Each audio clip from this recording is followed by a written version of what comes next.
One of it, as I've traveled the province over the last number of months, and I've had a chance to be part of the Self-Sufficiency Roundtable, which for me, I think has been a positive thing. Also participating in the poverty reduction work that's going on. One of the things that's coming clearer and clearer to me all the time is that we need to departisanize as much as possible the process, and it's easier said than done in some respects. But one of the things traveling across the province, and I know it's the same thing across the country, where people really are disconnected, they're disengaged from the political process in general.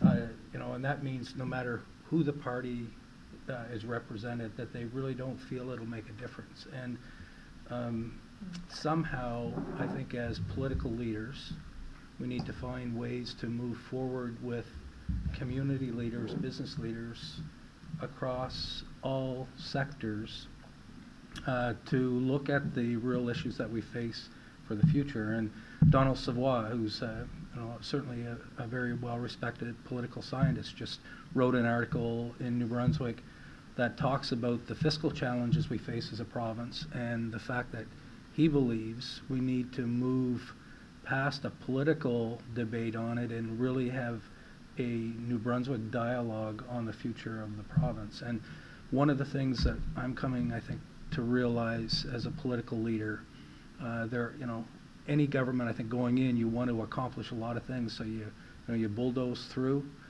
Too often, you forget the people who are affected as part of the process. So you end up, they get their hackles up.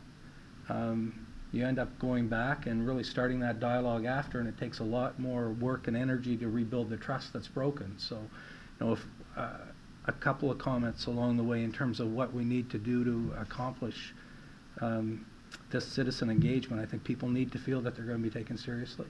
If you're going to commit to a process, then you need to be true to it as you go forward. You need to take the time to build the trust so that people will accept the difficult dialogue that's got to take place along the way some of the times as well. And I think as a political leader, I guess the challenge is how you make the political agendas and community agendas mash together, and that people, whether they're at the highest end of power in the province or at the very our most vulnerable, have an opportunity to really be heard. And that's a challenge, but I think we've got a responsibility, because if we don't, the voter turnout continuing to decline across the country this year in BC, 50%, give or take. That should be a pretty significant message for us all that our current process isn't working the way it should. And how do we bring people along with us?